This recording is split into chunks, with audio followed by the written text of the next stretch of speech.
talk about them more. And there were some things he couldn't talk about, but even what he did talk about was as fascinating as anything I'd heard in a long time, perhaps until the day with spending 2 or 3 hours with Dr. Stephen Greer. In any event, it wasn't the fact that there are UFOs, which I am absolutely, totally convinced there are, that made me go public. As I said at the time, it is the policy implications. I'm a policy wonk. I'm concerned about the future of our society. I'm concerned about the future of our planet. And I'm concerned about governments that claim to be democratic and where somebody other than the elected officials are running the show. And that seems to, well, that's one of my major concerns. But they're all tremendous concerns. I don't know how many of you have heard of Lewis Latham's, the editor of Harper's Magazine's theory that the United States has 2 governments, the permanent and the provisional. The permanent government consists of the Fortune 500, the big legal firms in Washington that do their legal work, and the big public relations firms in Washington that do their public relations, and the top civil servants, both civil and military. And they run the United States. And every once in a while, here I paraphrase a little bit, they have a charade called an election. And the permanent government picks the actors to go on the stage. And once they pick them, they finance them and nobody else need apply. Because getting elected is so expensive that you need a tremendous amount of money, and they put up the money to get their men elected. And they try to pick actors that won't improvise too much. They will read the scripts the way they're written. And then they don't always tell them everything. Something I'm finding out as I'm digging deeper and deeper into this is that there are at least 2 presidents of the United States who are not fully briefed on the subject we're talking about tonight. And you might say, you've got to be kidding. But I'm not kidding. This is so tightly held that even chiefs of intelligence and presidents of the United States have not been fully apprised as to what's going on and why. So there's the issue of governance, of whether it's democracy, or plutocracy, who's running the United States, who's running the world. Well, often, and I know this from experience, it's not the people you elect and hold accountable. It's a lot of people who are unelected and not held accountable. And then the second major issue is the question of saving the planet literally. We've been talking about the Kyoto Agreement. Our government has shown a lack of enthusiasm for it. We can see the polar ice caps melting. There's evidence all around us that we're in danger if we don't do something. And it's just a question of time. It isn't a question of if, it's only a question of when. And what we have to answer is, do we care? We will probably live out our natural lives. Why aren't they revealing it and working on saving the planet now? Well, the answer, I think you probably know, is because there are a lot of people with trillions of dollars invested in oil fields that don't really want this information out for quite a long while until the oil fields are depleted and they've got their money out 3 or 4 times over. Now that's maybe speculation, but you don't have to be a wizard to know what would happen if the information came out and we had to adapt. We could adapt, but it would cause a very great disruption. And a lot of people would lose a lot of money. And I know a lot of people that don't like losing a lot of money, especially if they've got a lot of power and can avoid it. So this is, I think, the second major issue. Well, and the third one, which I think is equally important, is that as Minister of National Defense, I sort of understand to a certain extent the military mind.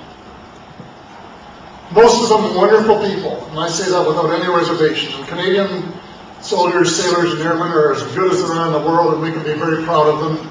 And they do a fantastic job, even though we don't support them properly with the personnel and the equipment that they deserve. But there are some people in this clique which involves some military people, but not all. Because as Dr. Greer will tell you later, and I hope you'll ask him this question, he has talked to senior people in the United States military that haven't a clue what's going on. Even though you would say, "You're kidding." And he will say, "No, I'm not kidding." People who should have known what was going on, not told, and told they had no right to know. Why? I think because, as General Eisenhower probably saw ahead, there are people who have a vested interest in the arms industry and want to keep building and building, and if they don't have an enemy, they create another one.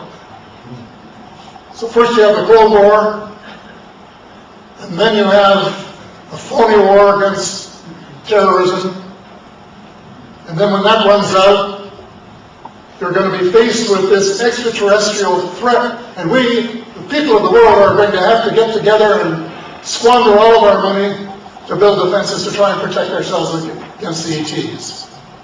Even though they've probably been here for 2,000 years and haven't done us any great harm in all that time. Well, this is tremendously important. And, you know, in Colonel Corso's book, he talks about Star Wars years ago. What was the purpose? Primarily to prepare a defense against the ETs. And what is a lot of the reverse engineering and new engineering and some of these sophisticated weapon systems being about? To prepare weapons to shoot them down. And if we start shooting them down, when they're probably still decades or centuries ahead of us in technology, are they going to like it? And if they don't like it, what are they going to do about it? And I don't want to know the answer to that question, because I don't want us to take them on for size. I want, as a lot of members of the Exopolitics Institute want, is to try and make contact and say, what can we learn from you that will help us save our planet, save our civilization, reduce some of the disparity between the wealthiest people of the world and the poorest, and give us a more abundant life for everyone here. Because that is possible.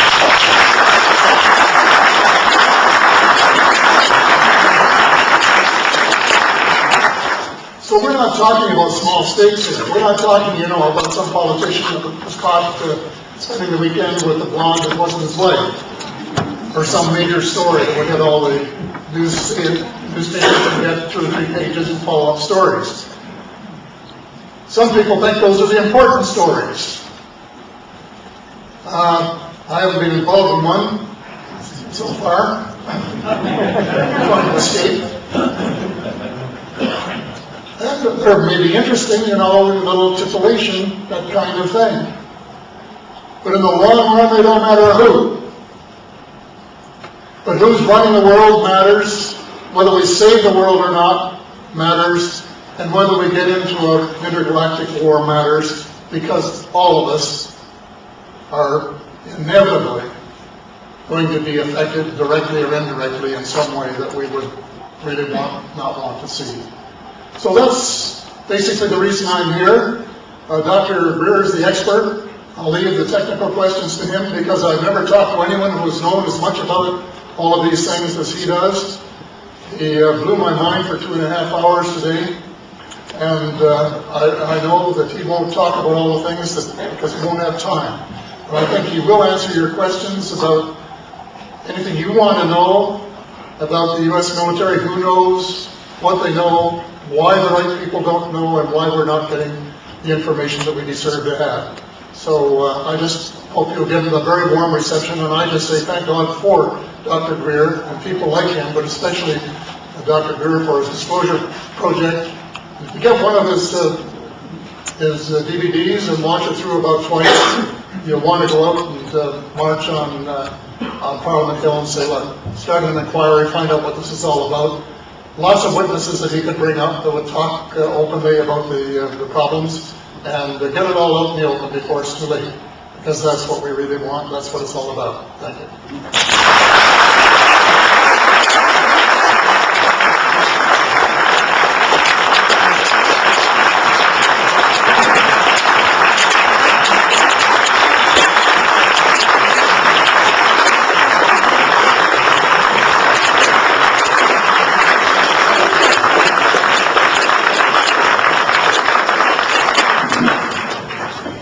Need I say more? Okay, what I'm going to do now is just ask a Canadian representative from the Disclosure Project, David Schuschuk, to come forward to introduce Dr. Greer.